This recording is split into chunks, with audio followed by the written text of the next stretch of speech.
वहीं यूपी के इटावा से एक ऐसा विवादित बयान सामने आया जिसने पूरे प्रदेश की सियासत और सामाजिक माहौल में उबाल ला दिया है। दरअसल मौलाना जर्जिस अंसारी ने भगवान श्री कृष्ण और श्री राम को लेकर एक ऐसा दावा किया जिसे सुनकर सनातन प्रेमियों का गुस्सा 7वें आसमान पर पहुंच गया। बता दें आपको कि मौलाना ने गीता के श्लोक का गलत हवाला देकर भगवान श्री कृष्ण को मुस्लिम बता दिया, जिसके बाद लखनऊ के हजरतगंज थाने समेत कई जगहों पर एफआईआर दर्ज कराने के लिए हिंदू संगठन सड़कों पर उतर आए हैं।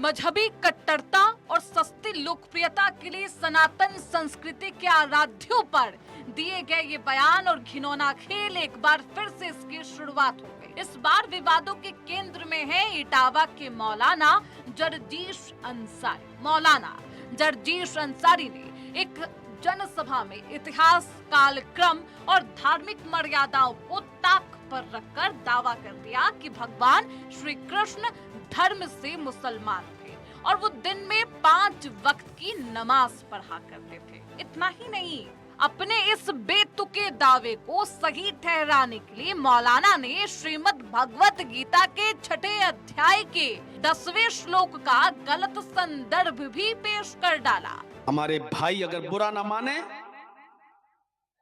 तो कृष्ण जी भी 5 वक्त की नमाज पढ़ा करते थे। यकीन ना आए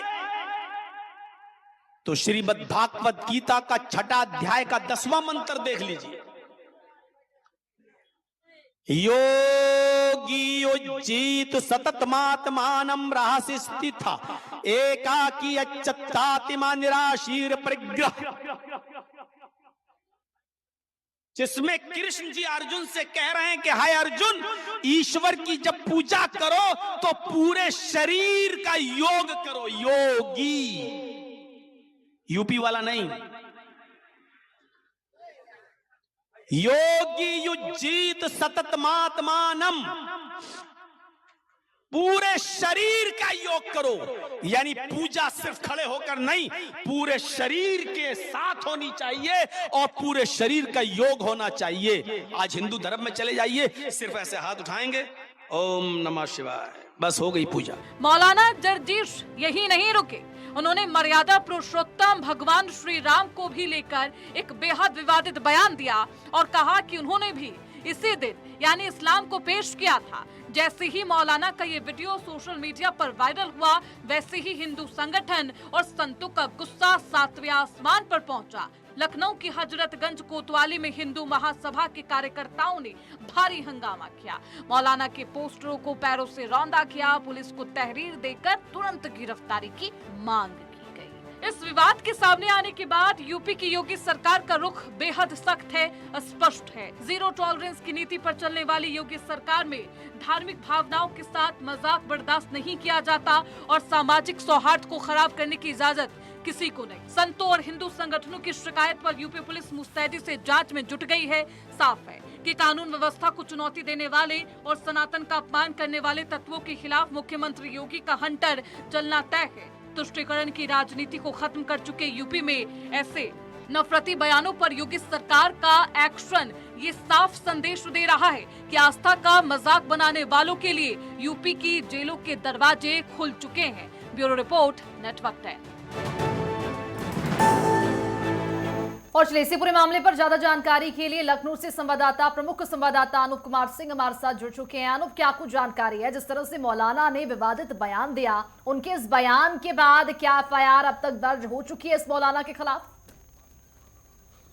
देखिए, इटावा में एक जलसे में जर्जिस मौलाना वहां पर पहुंचे थे और जिस तरीके से उन्होंने बयान दिया भगवान कृष्ण को लेकर के, भगवान राम को लेकर के, उसके बाद एक सोशल मीडिया पर वायरल होने के बाद उत्तर प्रदेश में तमाम हिंदू संगठनों की बात कर रहे हैं, पॉलिटिकल पार्टियों के बयान इस तरीके से आने लगे। भारतीय जनता पार्टी में इस प्रवक्ता इस मामले को कह रहे थे कि मुझे लगता मौलाना साहब को सनातन धर्म ज़्यादा बेहतर पता है, मुझे लगता सनातन धर्म को अपना लेना चाहिए। हालांकि इस तरीके से बयान अमूमन मीडिया में बने रहने के लिए देखे जाते हैं। तमाम इस तरीके से बयान पिछले दिनों भी देखने को मिले थे तमाम हिंदू धर्म को लेकर के। लेकिन इस मामले पर जो हिंदू महासभा के अध्यक्ष हैं शिशिर चतुर्वेदी, वो हजरतगंज तमाम कार्यकर्ताओं के साथ पहुंचे। उन्होंने मुकदमा लिखाने के लिए एक तहरीर दी है। इस मामले पर पुलिस इस जांच करेगी। जब भी कभी ऐसे मामले जब कभी आते हैं कि धार्मिक भावनाओं को ठेस पहुंचाने वाले, जो सौहार्द बिगाड़ने वाले, उसमें पुलिस इस मामले की तहरीर लेने के बाद उस पर जांच करती है। बाकायदा एक जो हिंदू संगठन है उसका गुस्सा भी अपने सातवें आसमान पर है। इससे पहले साल 2022 के दौरान भी महिलाओं को लेकर बेहद आपत्तिजनक बयान दिया था मौलाना ने।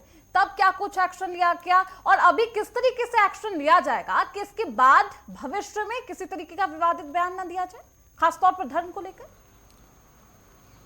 बिल्कुल सही बात है। और ऐसे समय, जिस समय चुनावी माहौल है, इस तरीके से बयान आना कहीं न कहीं किस समाज को कहीं न कहीं बिखेरने की बात है। तमाम लोगों की प्रतिक्रियाएं आ रही हैं। हालांकि इस मामले में पुलिस उनकी तहरीर ले ली है। तहरीर लेने के बाद अब उनको लीगल नोटिस पुलिस दे सकती है अपना पक्ष रखने के लिए कि इस जो ये जलसे में जिस तरीके से भगवान कृष्ण को लेकर, राम को लेकर बयान दिया है, उनमें स्पष्टीकरण मांगा जा सकता है। उसके बाद, क्योंकि ये एक सोशल मीडिया पर वायरल वीडियो है, कभी कभी इस तरीके से वीडियो वायरल होते हैं। अमूमन लोग ये कह देते हैं कि एआई से बनाया हुआ है। ये तमाम चीजें इस तरीके से पिछले दिनों आई हैं। मुझे लगता है पुलिस इस मामले में कानूनन उसमें पुलिस नोटिस दे सकती है मौलाना को। मौलाना जर्जिस अनूप, क्या जांच की गई है? क्योंकि बताया जा रहा है कि वीडियो बेहद पुराना है। जांच में जुटी हुई है। इसके बाकायदा इसके एक टीम बनाई जाएगी सोशल मीडिया में। सोशल मीडिया की टीम इस पे जांच करेगी। मौलाना से संपर्क करने के बाद उनको नोटिस दिया जाएगा और मौलाना को हजरत कोतवाली बुलाया जाएगा कि अपने इस पूरे मामले पर बयान दर्ज कराएं। उनकी बयान दर्ज करने के बाद इस मामले पर अगर वाकई ये सही पाया गया तो मुझे लगता है इस मामले पर मौलाना पर कार्रवाई भी हो सकती है। क्योंकि जिस तरीके से इस पूरे वीडियो के बाद एक बार फिर से, चाहे हिंदू संगठनों की बात करें या फिर तमाम धार्मिक जो सनातन धर्म के मानने वाले लोग हैं, उनके अंदर थोड़ा आक्रोश देखने को मिला है। यहाँ तक कि तमाम पॉलिटिकल पार्टियों के भी रिएक्शन आना शुरू हो चुके हैं। तो ये एक मौलाना के बयान के बाद निश्चित रूप से जिस तरीके से एक सोशल मीडिया पर लोगों का आक्रोश भी दिख रहा है, किस तरीके से विरोध कर रहे हैं। कुछ लोग तो ये भी कह रहे हैं कि जिस समय भगवान कृष्ण के बाद विरोध के सुर देखे जा रहे हैं, हिंदू संगठन के लोग एफआईआर की मांग कर रहे हैं। फिलहाल इन तमाम पहलुओं पर पुलिस की ओर से भी जांच पड़ताल की जा रही है। इस वीडियो की निगरानी की जा रही है, जांच पड़ताल की जा रही है। अब देखने वाली बात होती है कि इस मौलाना पर क्या कुछ आगे की कार्रवाई की जाएगी। तमाम जानकारी के लिए बहुत शुक्रिया अनुप आपका।